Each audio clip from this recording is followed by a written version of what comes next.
ಇವತ್ತು ಒಳಗಡೆ ಕುದುರೆಮುಖ ರಾಷ್ಟ್ರೀಯ ಉದ್ಯಾನವನ ಇದೆ, ಅತ್ಯಂತ ಬ್ಯೂಟಿಫುಲ್. ಇವೆಲ್ಲ ನೋಡಿ ಅದೃಷ್ಟವಂತರಿದ್ದೀರಿ, ಇಷ್ಟೊಂದು ಬ್ಯೂಟಿಫುಲ್ ಎಷ್ಟು ರಮಣೀಯವಾದಂಥ ಪ್ರದೇಶದಲ್ಲಿದ್ದೀರಿ ನೀವೆಲ್ಲ. ಒಳ್ಳೆಯ ಸ್ವಚ್ಛ ಗಾಳಿ ಬರ್ತದೆ, ಶುದ್ಧ ನೀರು ಸಿಗ್ತದೆ ಇಲ್ಲಿರುವಂಥವ್ರಿಗೆ. ಇವತ್ತು ಆಹಾರ ಶುದ್ಧ ಸಿಗ್ತದೆ. ಎಲ್ಲ ಕಡೆ ಮಾಲಿನ್ಯ, ಆಹಾರದಲ್ಲಿ ಮಾಲಿನ್ಯ, ಗಾಳಿಯಲ್ಲಿ ಮಾಲಿನ್ಯ, ನೀರಿನಲ್ಲಿ ಮಾಲಿನ್ಯ. ಹೀಗಾಗಿ ಎಲ್ಲ ರೋಗಗಳಿಂದ ಬಳಲ್ತಾ ಇದ್ದಾರೆ. ಆದ್ರೂ ಇವತ್ತು ಈ ಭಾಗದಲ್ಲಿ ಸಹಿತ ಈ ಕುದುರೆಮುಖದಲ್ಲಿ ಅರಣ್ಯವಾಸಿಗಳಿದ್ದಾರೆ, ಅವರಿಗೆ ಸ್ಥಳಾಂತರ ಮಾಡುವಂತ ಒಂದು ಪ್ರಸ್ತಾವನೆ ಸನ್ಮಾನ ಮುಖ್ಯಮಂತ್ರಿಯವರಿಗೆ ಕೊಟ್ಟಿದ್ದೇನೆ. ಸುಮಾರು 300 ಪರಿವಾರದವರಿಗೆ ಸ್ಥಳಾಂತರ ಮಾಡಿದ್ದೇವೆ. ಇನ್ನೊಂದು 300 ಜನ ಸ್ಥಳಾಂತರ ಆಗ್ಲಿಕ್ಕೆ ತಯಾರಾಗಿದ್ದಾರೆ. ಅದಕ್ಕೆ 300 ಕೋಟಿ ರೂಪಾಯಿ ಬೇಕಾಗಿದೆ. ಅದು ಹೊರತುಪಡಿಸಿ ಇನ್ನೂ ಸುಮಾರು 600-700 ಜನ ಅಲ್ಲಿ ಪರಿವಾರದವರು ಇದ್ದಾರೆ.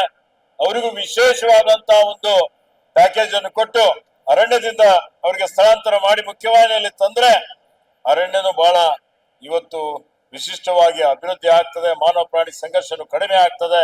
ಮೊನ್ನೆ ಏನು ಇವತ್ತೊಂದು ದುರ್ಘಟನೆ ಆಯಿತು, ಆನೆ ತುಳಿತದಿಂದ ಸುಮಾರು 20 ಜನ, ಇಬ್ರು ಮೃತಪಟ್ಟಿದ್ದಾರೆ. ಪ್ರತಿ ವರ್ಷ 45ರಿಂದ 55 ಜನ ಮೃತಪಡ್ತಾ ಇದ್ದಾರೆ. ಅದನ್ನು ತಡೆಯಲಿಕ್ಕೆ ಎಲ್ಲಾ ರೀತಿಯ ಕ್ರಮಗಳನ್ನು ನಾವು ತೆಗೆದುಕೊಳ್ತಾ ಇದ್ದೇವೆ. ಇವತ್ತಿಲ್ಲಿ ನಾನು ಕಮಾಂಡ್ ಸೆಂಟರ್ ಉದ್ಘಾಟನೆಯನ್ನು ಮಾಡಿದ್ದೇನೆ. ರಾಜ್ಯ ಮಟ್ಟದಲ್ಲಿ ಬೆಂಗಳೂರಿನಲ್ಲಿ ಒಂದು integrated command and control centre ನಾವು ಪ್ರಾರಂಭ ಮಾಡಿದ್ದೇವೆ.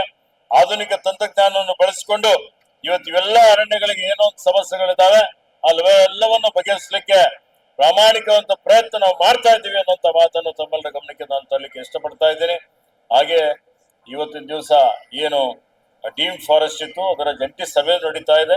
ಜಂಟಿ ಸಮೀಕ್ಷೆ ಮಾಡಿ ಇವತ್ತು ಎಲ್ಲಿ ಗ್ರಾಮಗಳು ಬರ್ತವೆ, ಎಲ್ಲಿ ಸರ್ಕಾರಿ ಸ್ವತ್ತುಗಳಿದ್ದಾವೆ, ಅದೆಲ್ಲವನ್ನು ಹೊರತುಪಡಿಸಿ ಅಂತಿಮವಾಗಿ ಸರ್ವೋಚ್ಚ ನ್ಯಾಯಾಲಯಕ್ಕೆ ಒಂದು ಪಟ್ಟಿಯನ್ನು ಮಾಡಿ 3 ತಿಂಗಳ ಒಳಗಾಗಿ ಕೊಡಬೇಕು ಅನ್ನುವಂತ ಉದ್ದೇಶ ಇದೆ.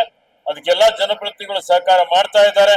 ಅದನ್ನು ಆದಷ್ಟು ಕಾಲಮಿತಿಯಲ್ಲಿ ಅದನ್ನು ಮಾಡ್ತೀವಿ ಅನ್ನುವಂತ ಒಂದು ಭರವಸೆಯನ್ನು ನಾನು ತಮ್ಮೆಲ್ಲರಿಗೆ ಕೊಡ್ಲಿಕ್ಕೆ ಇಷ್ಟಪಡ್ತಾ ಇದ್ದೇನೆ. ಸುದ್ದಿ ಚಾನಲ್, ಕ್ಷಣ ಕ್ಷಣದ ಸುದ್ದಿಗಾಗಿ. ಅತ್ತೆ, ಇದು ನನ್ನ ಬರ್ಡೇ ಗಿಫ್ಟ್. ಇದೆಲ್ಲ ಜೀವನದಲ್ಲಿ ನನಗೋಸ್ಕರ ತಗೊಂಡ್ಬಂದಿದ್ದಾರೆ. ನಿನ್ ಮೇಲೆ ತುಂಬಾ ಚೆನ್ನಾಗಿ ಕಾಣುತ್ತೆ.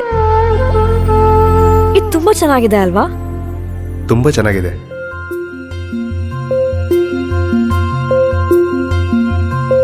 It will look really good on you. Amma? Huh? Mother is always son's first love.